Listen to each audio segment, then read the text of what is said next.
So let's take a look at the Venus X preamp from Sushi Box. This is actually the signature model for my buddy Tony Puleo from Boston.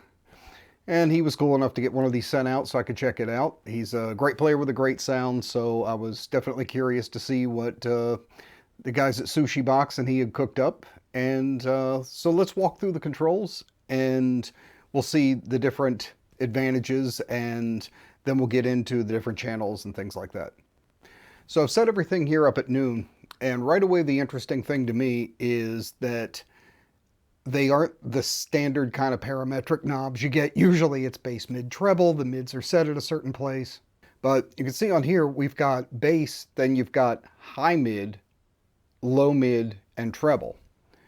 So you've got a frequency range for the high and low to dial in on the front, which is kind of cool. If you don't have a graphic, being able to get detail on the mids is something that's always kind of a pain for me, and I'm always trying to get into those sections, and usually a single mid doesn't do it for me. But that's kind of cool on here. Now, also something to notice up front is you've got a cabsim built into it, but that can be shut off by this switch on the front. You've got a standard in-out, but you've also got a dry that you can send through if you want to do completely direct out to a board or something, or you want to run a second processor in combination with it and either sum them at the end or some other type of purpose where you need a double signal.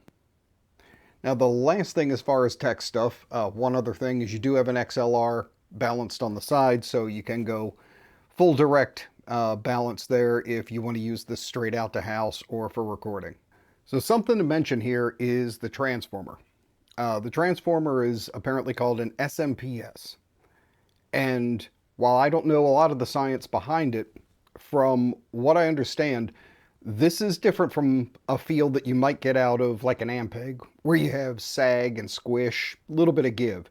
This is meant to be more sharp, articulate, and direct sounding. Really articulate, and it feeds out of the two tubes. You can see there's two tubes on board. They're sending voltage to not only the active EQ, which these are active, not passive controls, and to the two tubes.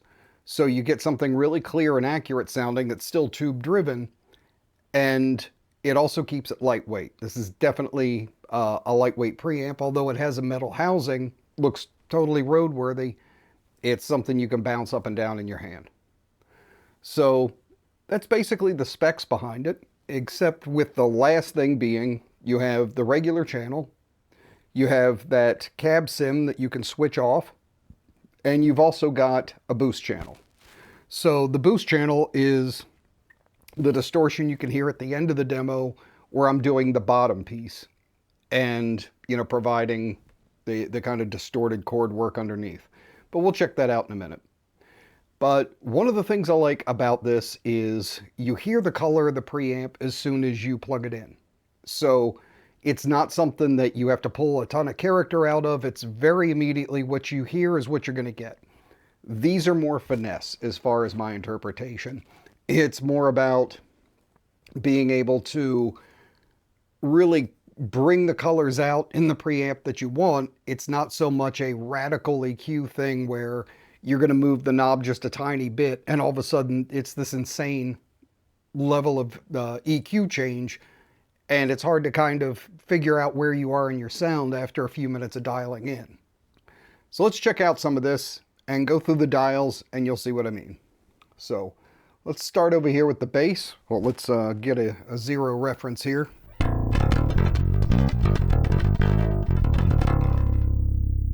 And let's go. Pull it all the way out.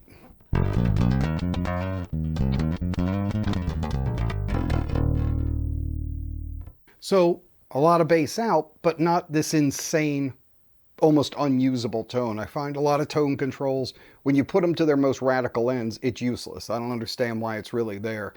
You suck out so much bass that you wind up sounding like, you know, telephone audio or something like that. So let's pull this all the way up and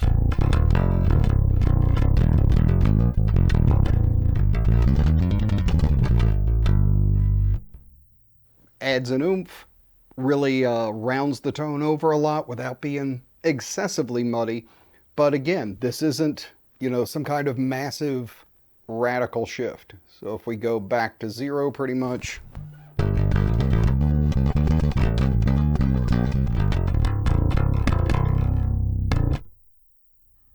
So now let's check out the low mids. Usually I hate low mid buttons because they're just mud dials. They always seem to be tuned somewhere like around 300 hertz where you're just not going to get much out of it. But this actually seems fairly useful. Let's dial it all the way out.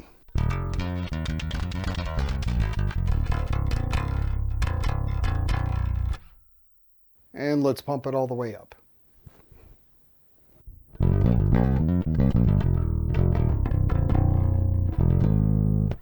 A little bit of grunt, some, you know, adds a little muscle to it, but it's not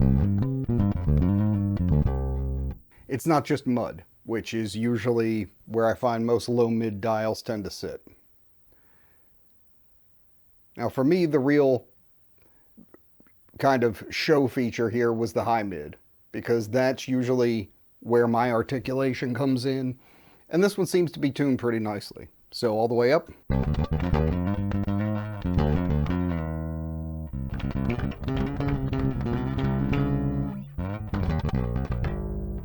So, you know, adds a bit of snarl, a little bit of upper, but it's not insane. Let's pull that all the way out and we'll hear where we're at.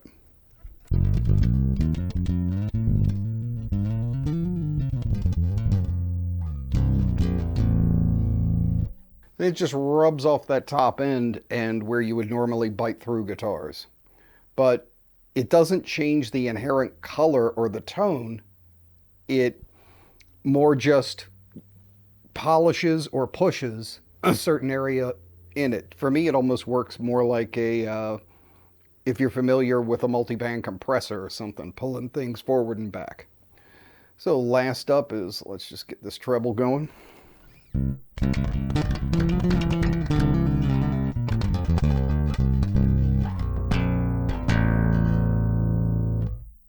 Let's dial that out.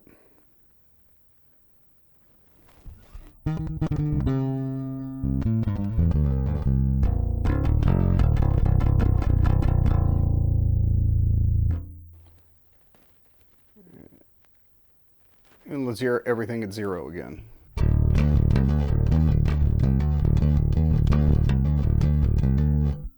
I think you hear what I'm talking about now with the everything is just kind of adding clarity or dialing back edge to different frequency areas, less than some wild 700 tones in a certain thing. It's kind of like, this is my main tone and I'm going to adjust it for whatever genre I happen to be in. A little more high mids and treble if I'm doing some rock or metal. A little more low mids and some bass if I'm doing a bit more pop or a funk thing, or, you know, maybe going into a gospel gig. So very useful, but there's your central sound. You know it as soon as you hear it, and then everything else is just kind of icing on the cake and polishing it up. So last up, let's give this boost channel a listen and see what we got. Turn up some volume here. I love trying to work backwards on a screen. That is just awesome. So.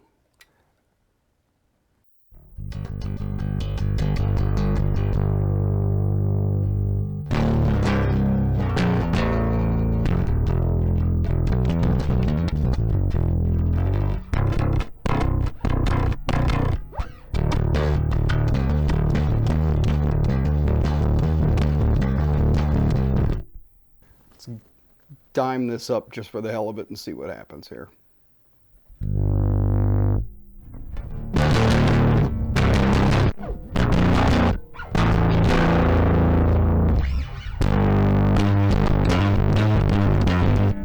So you get that very almost Muse-esque type of thing going, but a little more rough, a little more mean, and, you know, dialing it in, I'm sure, is going to give this more detail and things, but just wanted to go over the snarl on this and give you a taste of it.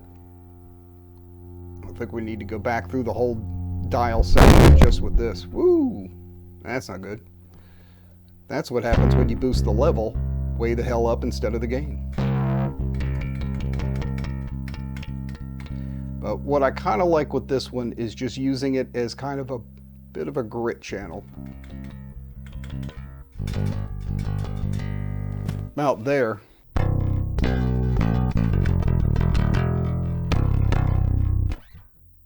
I hear a bit more of a grr in it. So kind of using it as the meaner angle of the main preamp. So that to me is more how I would wind up using this. You know, totally works out, as especially if you want to use it for like a pick type of sound, really go nuts with it. But for me, I found it shone a bit more with, you know, like I said, just adding a bit more grind to the regular signal. And the other part that I feel like I noticed, but not completely sure, but it sounds to me like there's a little bit of cut bass in it. Could be just me, but it feels like that when you put on the boost channel, it automatically does what you would normally need to do with some distortion, and that's draw out some of the mud. So I feel like that's in there.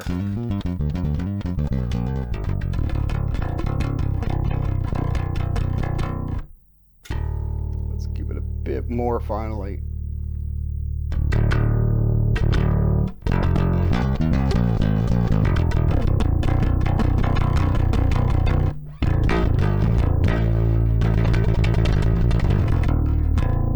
Yeah, a little angry. Give it a bit more grind. Not bad. So very cool. And I think the thing that's most interesting to me is this option just doesn't sound like a lot of others. You have only a couple of schools of things on the web and in most people's ads, and basically everybody sounds like they're trying to come up with Dark Glass version 900, or it's one more amp egg in a box, but with nothing added to it. Nothing wrong with amp eggs and the different colors. There's some great stuff going on with that. But when people don't add anything to it, or options or color, you know, then it's just flavor of the week. So, like I said, this one's got definitely its own sound and its own vibe. Even the distortion in this sounds a little left of center than what I think most drives are at right now. So if you want something original, God forbid, especially in metal, or something that's got its own vibe, I think it's well worth checking out. So that's going to wrap it for this. Tell me your thoughts down below, especially with something new and a different color on here. I'd be interested to see what you think of it, if this type of form factor and the options are something that you're interested in, and what you thought of it overall. It's definitely something I think there's some discussion to be had on.